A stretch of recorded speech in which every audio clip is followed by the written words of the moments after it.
7 के बाद वो खून में जाके इंसुलिन को प्रोडक्शन या उसकी काम को डिस्टर्ब करते हैं और इंसुलिन काम नहीं कर सकता। दैन अल्कोहल या शराब बंद कर देना चाहिए, और अगर पीना है तो एकदम लिमिटेड मात्रा में, सो दैट ज़्यादा शराब पीने से लीवर सूजन आती है, और लीवर भी हमारा बहुत इंपॉर्टेंट रोल निभाता है शुगर को कंट्रोल करने के लिए।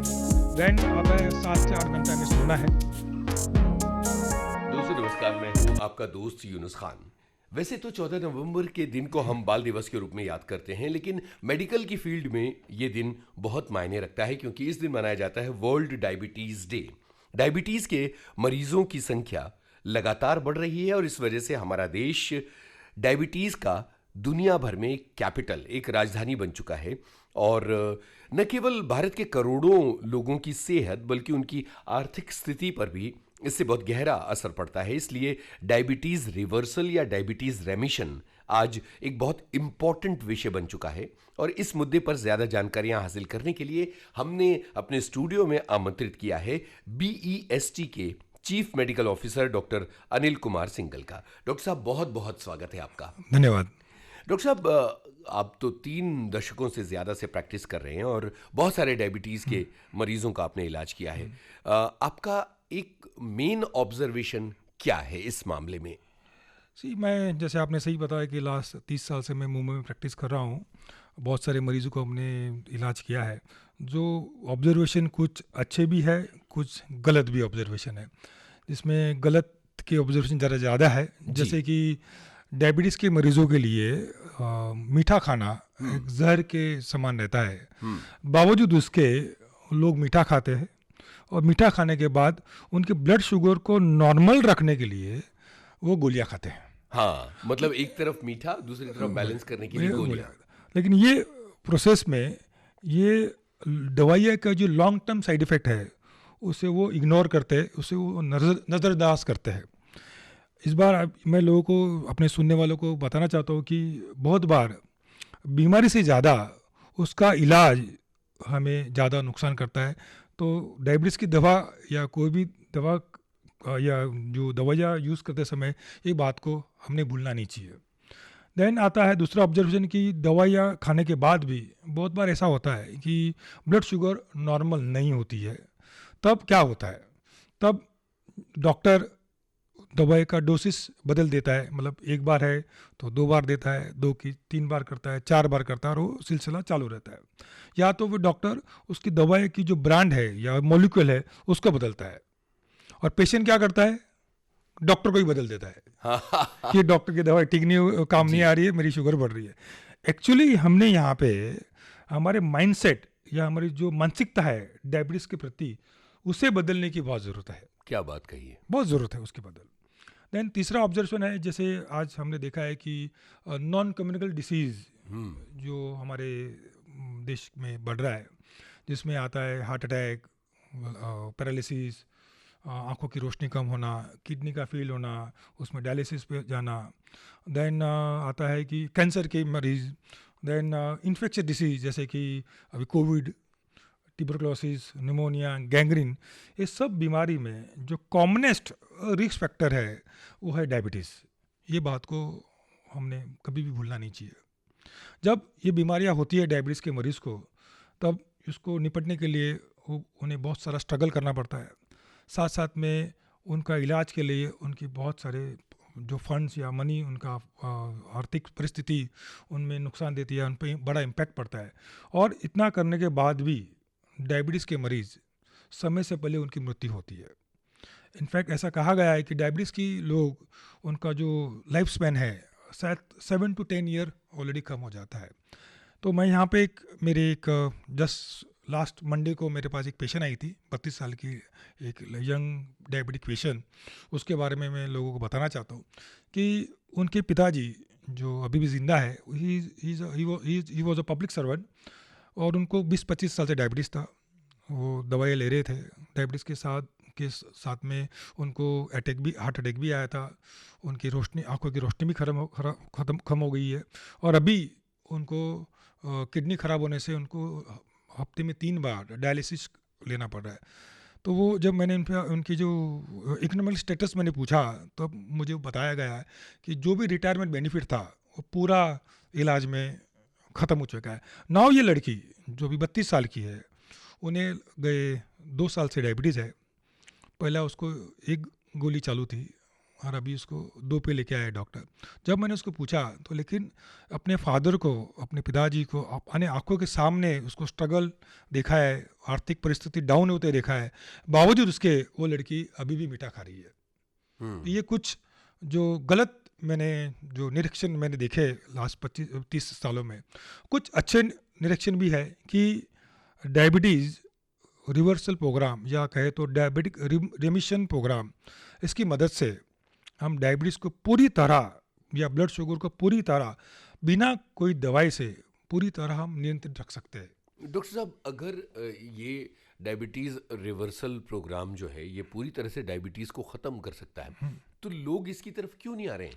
ये मैंने आपको जो मेरे ऑब्जर्वेशन बताया है कि लोगों को डायबिटीज़ होते हुए मीठा भी खाना है और मीठा खा के उनको शुगर गोली कंट्रोल भी करना खानी है, सब है, कुछ कंट्रोल एक साथ करने के लेके लिए चलना है। उनको मेडिसिन जी। दवाइयाँ लेनी है। तो इसके बारे में विस्तार से बताइए Yes. कि ये आपका रिवर्सल प्रोग्राम क्या है, क्योंकि विविध भारती के जरिए देश दुनिया में हमारी आवाज़ जा रही है और बहुत सारे ऐसे लोग हैं जो सचमुच डायबिटीज़ से मुक्ति चाहते हैं। रिवर्सल प्रोग्राम एक WHO ने, आप उसके वेबसाइट पे जाओगे तो उन्होंने उनके बारे में बहुत डिटेल में बताया है। और डायबिटिक रिमिशन और रिवर्सल प्रोग्राम एक वेल ऑर्गेनाइज एंड एक सिस्टमेटिक अप्रोच है पेशेंट को ट्रीट करने का। उसमें कंसिस्टेंसी एक बहुत बड़ा रोल निभाती है, रेगुलर फॉलोअप की ज़रूरत रहती है।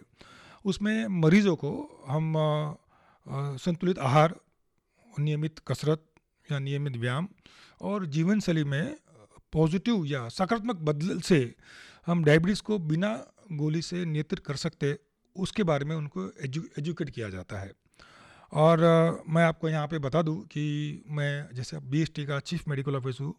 हमने ये प्रोग्राम गए 3 सालों से हमारे कर्मचारी अधिकारी के लिए शुरू किया है और बताते हुए मुझे खुशी हो रही है कि अभी तक 353 या 353 लोग की diabetes they have gone into रेमिशन और उनकी कोई भी दवा के बिना उनके ब्लड शुगर पूरी तरह कंट्रोल में है। उसमें कई सारे लोग की डायबिटीज़ 20 साल वाले लोग हैं, 15 साल वाले डायबिटीज़ वाले हैं, 10 साल वाले हैं, 5 साल वाले भी है और कितने के तो गए 3 साल से दवाइयाँ बंद है, कितने के 2-2.5 साल से गोलियाँ बंद है। तो ये एक पॉजिटिव मैसेज है। मैं चाहता हूँ कि हमारे श्रोता इसको एक्सेप्ट करें और अपने डॉक्टर से इससे डिस्कस करें।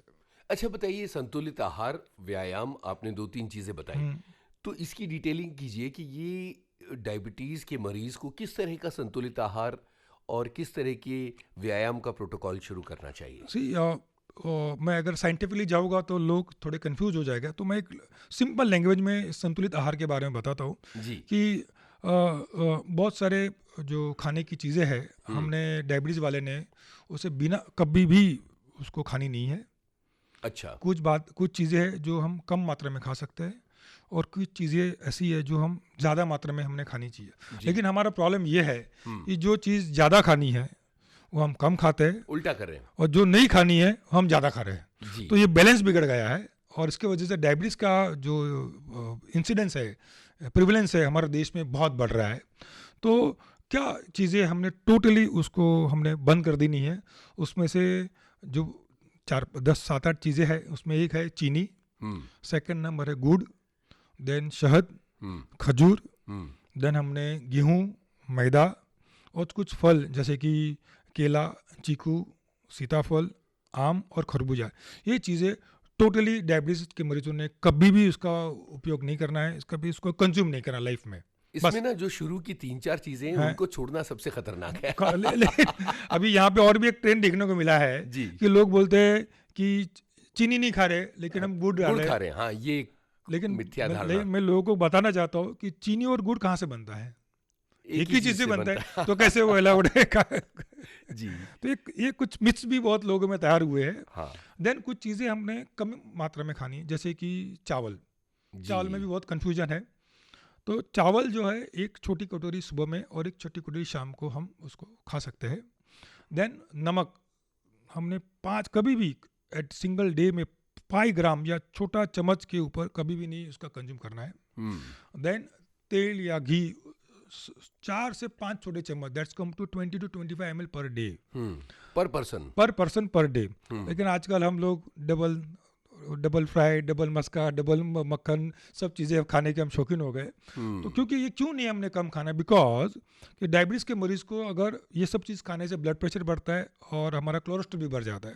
और डायबिटीज़ के मरीज़ में ब्लड प्रेशर बढ़ना और कोलेस्ट्रॉल का बढ़ना, हम इसको डेडली कॉम्बिनेशन बोलते हैं। अगर ये तीनों बीमारी किसी मरीज़ में है तो उसके आगे की ज़िंदगी उसकी बहुत खतरे में है। ये आज अपने जहन में लिख लो जी, लिख लो ये सब चीज़। तो कम खानी चाहिए वो चीज़ें आपने बता दी। अभी कुछ चीज़ें हमने ज़्यादा भी खानी है। हाँ, और जैसे कि फाइबर और प्रोटीन हमने बहुत ज़्यादा खानी है। फाइबर में जैसे भी आपको बता दूं कि हमारे जो गेहूँ मैंने बोला और मैदा नहीं खाना है, तो क्या खाना है, तो हमने जो बड़े अनाज बोलते हैं, मक्का बजरा, उसकी रोटियाँ खानी चाहिए। हाँ, देन हमने ग्रीन लीफी वेजिटेबल्स तीनों टाइम यूज़ करना चाहिए।